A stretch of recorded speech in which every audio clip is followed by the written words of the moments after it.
This is Possibilities. My name is Cecil Walker, And I'm Adam Frower. and today we're talking about how to claim the identity that you want.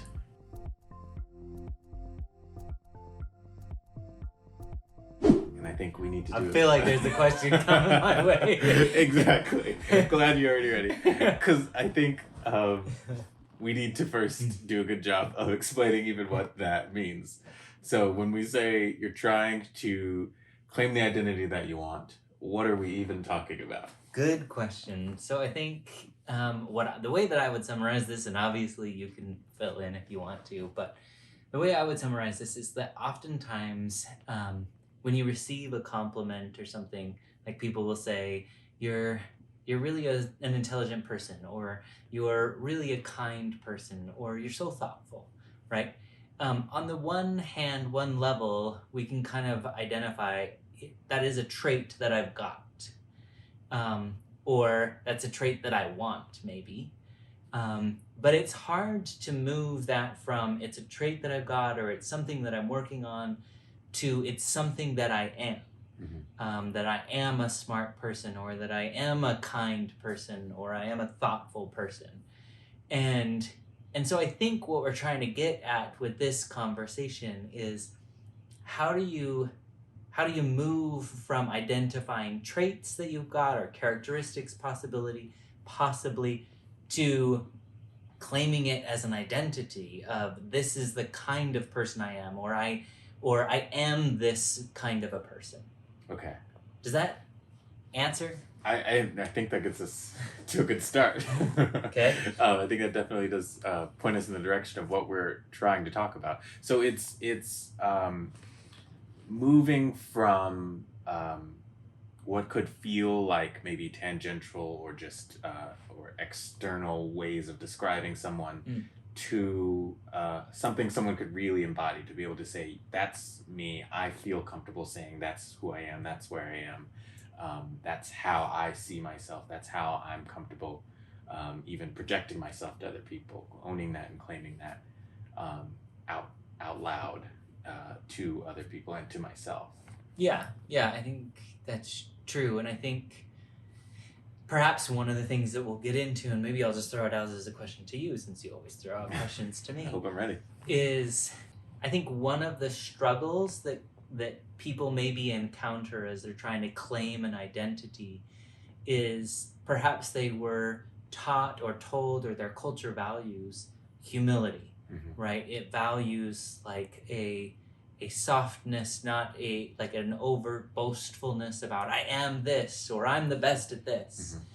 And so in working toward claiming an identity of saying, yeah, I'm this kind of person, how do you do that if you simultaneously have this like expectation or this feeling of I should be a humble person? If I claim that identity, does that mean that I'm proud?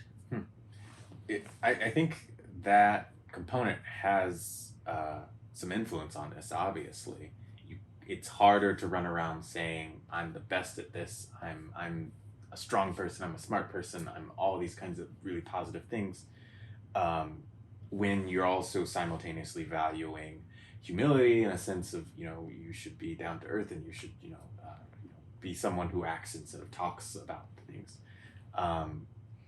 But I also think that it's more comfortable to claim something even when you're trying to stay humble, if you fully see yourself as being that thing, if that somehow is significant to you and you feel like you fit into that category, then it doesn't feel like I'm being boastful or I'm being someone who's bragging about what they have or who they are. And I mean, there's so many different examples of that. You used to be a professor, and you could say, I'm Adam Frower, and I'm a professor and such and blah, blah, blah. You probably wouldn't, but if someone asked who you were and what you did, that could be something that comes out of your mouth without it seeming like this is me reaching to try to propel myself up or to say that I'm something more than something else, someone else. But it's the truth. It's who you really are. It's really how you categorized yourself and how other people categorize you. So it feels like somehow it overcomes a bit of that humility resistance a bit. That's an interesting thing. You made me think of one of the things that could help along the journey of claiming an identity, and you use the example of me being a professor. It was easy for me to claim that because that was literally my job title, right? Like I was a professor, but there were certain criteria that I had to meet in order to do that, right? Like I had to have a certain degree, I had to be hired, I had to be put into a position where I was teaching classes. So it was no longer something that was arbitrary. It was something where I could say, I do have that degree, I did get that job, I do I do have the responsibilities of teaching classes and grading work and those kinds of things. So I could look at the criteria and say, yep, I did all of those things. And so logically that leads me to, yes, I am a professor because I do the things that professors do. Sometimes I think that's a really important component. I think in order to claim an identity, whether it is professor or whether it is like an athlete, right? I think we have to, in some sense, quantify and say, like, what are the characteristics of such and such a person? And do I meet those criteria? Yeah. So I think that might help. But I guess that begs the question of, like, there's all kinds of professors. Some are good professors, some are not so good professors. I think we've all kind of sat in a class and been like, I really like this person, or I really don't like this person. And so sometimes we evaluate, like, the level of professor or the level of athlete, and so if I want to claim, like, I'm a good professor, that brings in a little less certainty of, like, these are the criteria. I could have my criteria of goodness. Somebody else could potentially have different criteria. So when we get at that, like, arbitrary position, or where there aren't, like, yep, done that, then how do you claim an identity that you want? Well, I don't know if this is like the manualized next step, but something else that feels like an important component is what's valuable to you, because that to me still also sounds like it would be impervious to that humility thing that stops you from being able to claim it or live it or say it out loud. And if we're going to keep going with the professor example here, I don't think you would have gone around exclaiming, I'm a good professor. That might have been weird. It might be weird. No, some people might also do that. I don't know.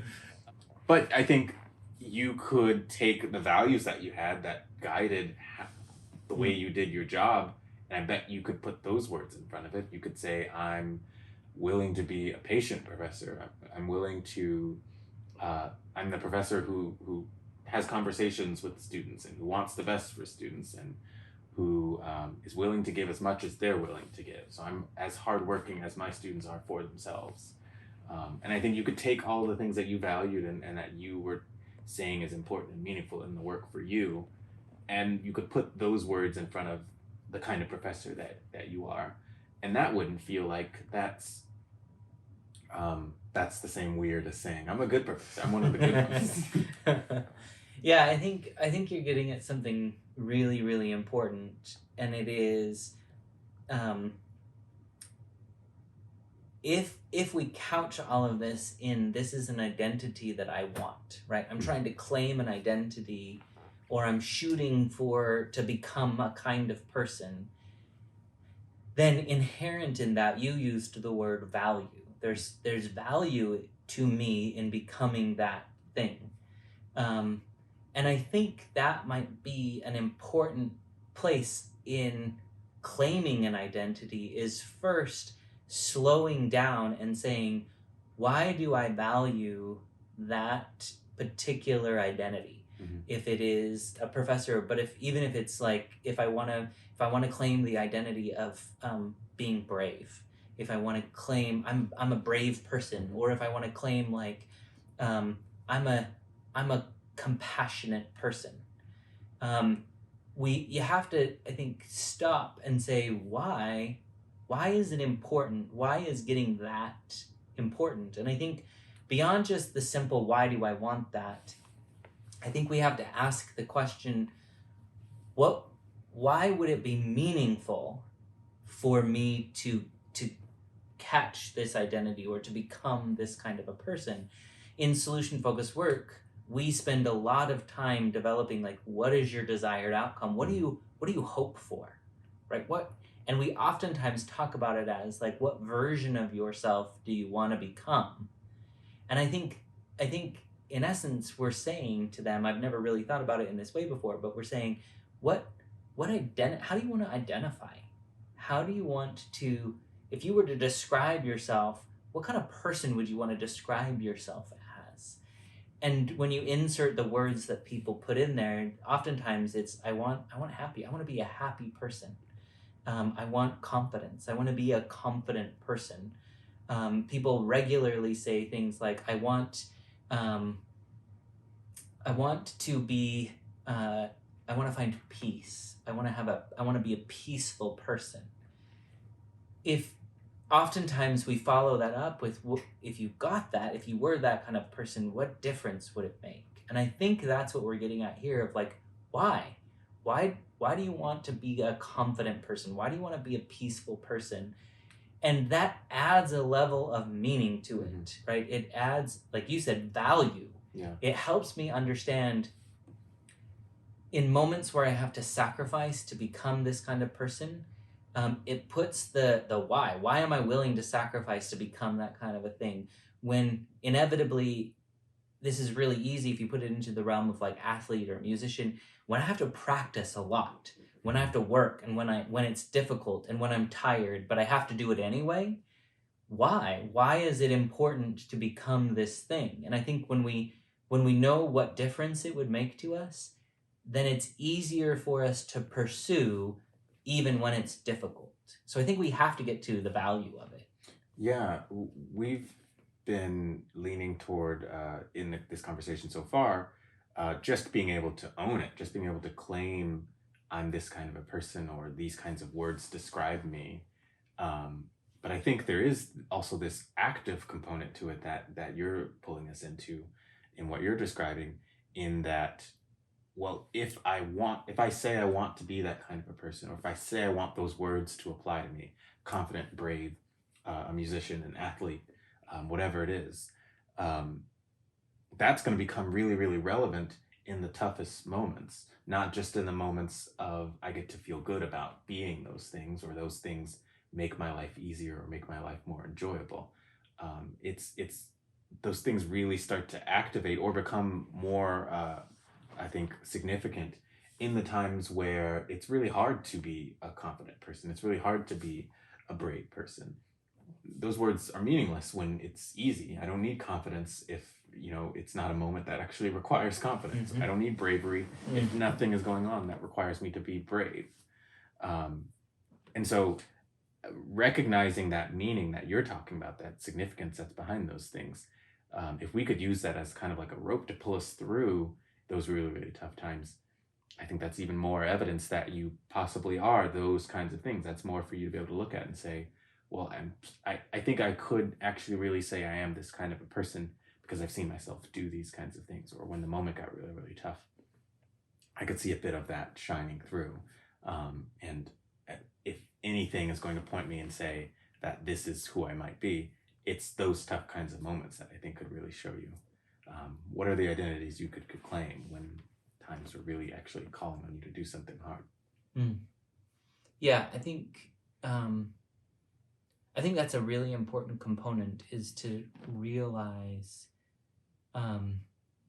any identity worth claiming, and maybe you're going to correct me, I'm thinking this through as I go, but any identity worth claiming is an identity that you have to work either to obtain or to hold on to. I think sometimes we want to become something, we want to change, we want to become better, and so we're working toward an identity. Mm-hmm. Think about my kids; they're becoming swimmers. They are swimmers, um, and I think about like they go to practice swim every single day. Um, they practice like really minute skills.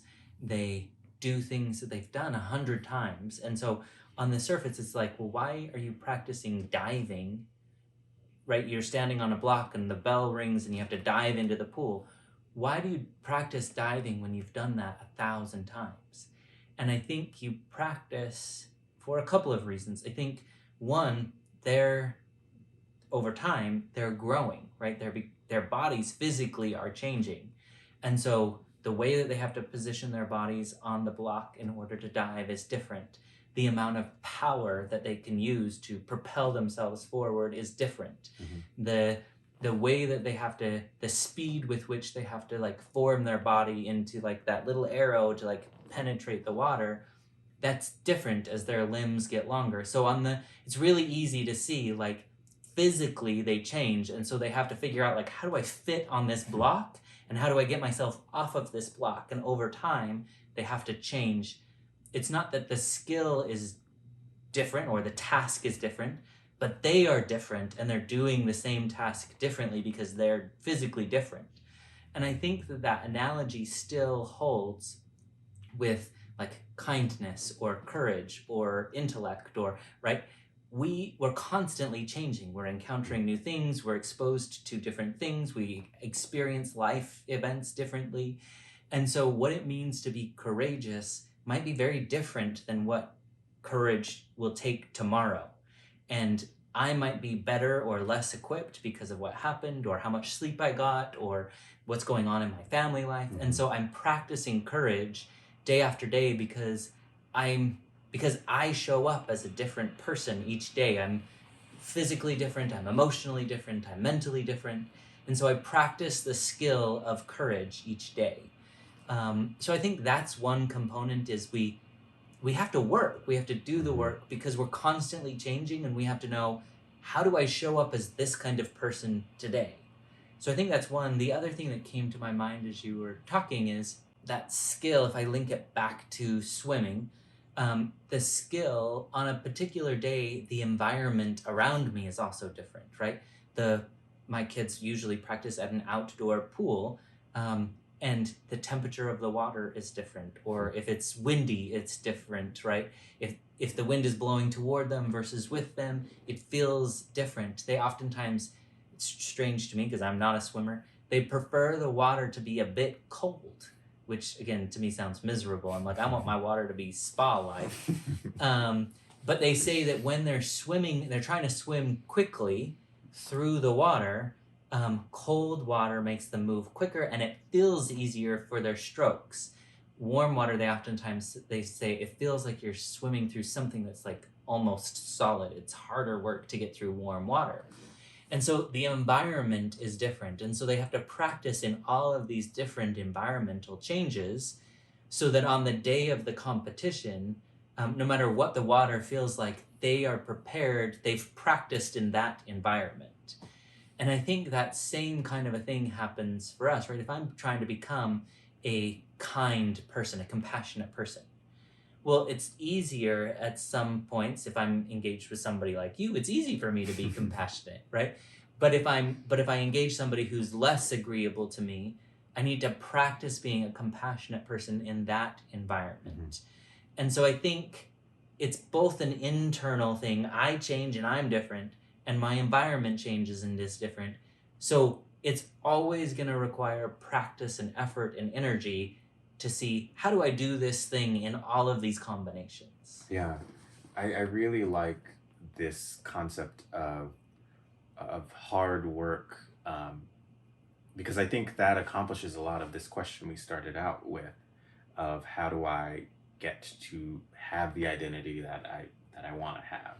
And so we already kind of stated how important it is to identify, well, who it is that you want to be in the first place. What version of yourself are you saying that you want to become? And I think you could put any word there. I want to be confident. Um, I want to be successful. I want to be a good family member. I want to be, you know, a good whatever role that I have in my family. I want to be a good whatever my career is. Anything that you want to put there. I think there's nothing that could be overly ambitious to put there.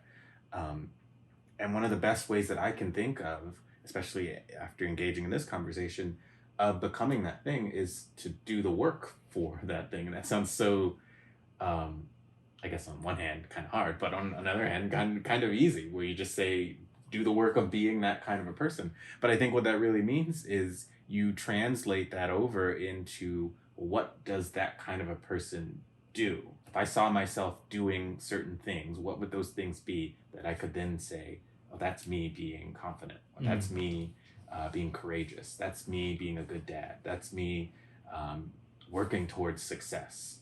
Um, and I think once you put in whatever that hard work is, like if I were to say I'm a runner, then maybe I should run, you know, 5 times a week for a certain amount of distance or a certain amount of time. And once I've seen myself do that, it becomes undeniable at some point. If I sustained that for 6 months, a year, 3 years, somewhere I cross the threshold of it being undeniable that I am a runner. I've been doing this. I've been doing the hard work for this thing. I was telling you earlier how long it took for me to be able to identify as a pianist. And I don't know that I would still even really identify as. There's people who take it more seriously. There's people who do it every day and who, you know, it's their career thing. But when I got to college, I felt like I'd kind of accidentally started majoring, and it was kind of like, since I double majored, it was like that was the fun major. That was the one I get, you know, just to enjoy while I'm here in college, and the other one I'm gonna try to make a career out and do something with. And the way that I saw it was like, oh, I've seen people who I would consider to be pianists. You know, there are the people who do this professionally. There are the peers who are just really, really good at it and seem to have lots of talent. There's these higher levels that to me feel like, okay, they could claim that identity, but I've got a lot of work to do. But somewhere along the way, I had enough long nights of practicing for hours, enough times where I would play the same, you know, 3 measures over and over and over.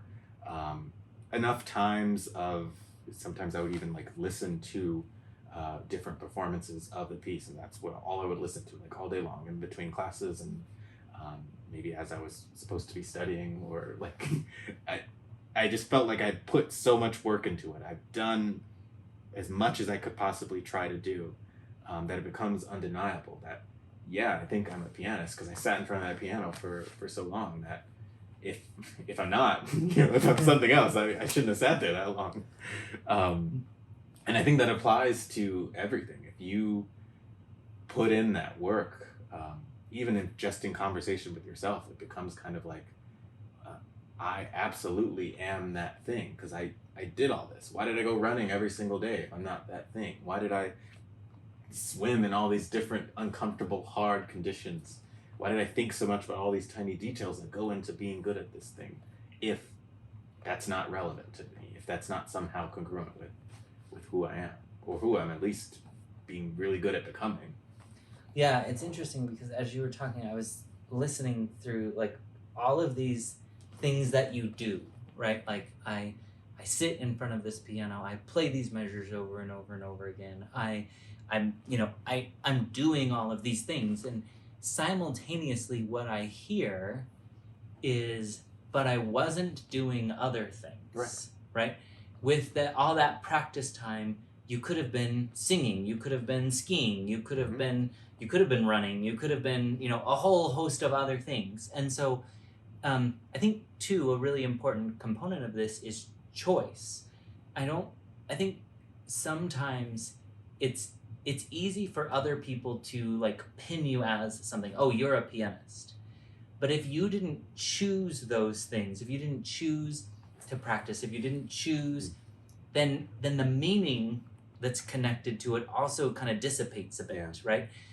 Somebody may be a proficient, like my kids, a proficient swimmer.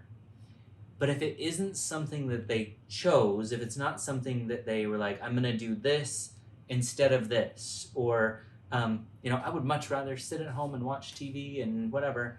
I could claim the identity of being a TV watcher, but instead of choosing that identity, I chose the swimming identity or the musician identity. And I think the same applies when we think about things like intellect or compassion or courage. We have to choose. Yeah. I'm going to choose, and this I think would be really hard, right? I think about being a courageous person. There's different ways to be courageous. I was at an event yesterday and somebody was talking, it was an event where we were talking basically about anti-racism.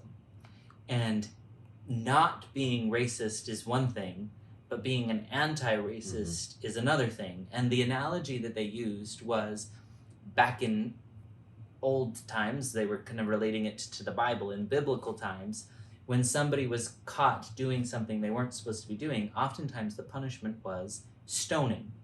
And they would either leave them out in the open and everyone would throw stones at them, or they would bury them to a certain level so they couldn't move and then throw stones at them. Either way, they were getting stones thrown at them, which sounds horrible.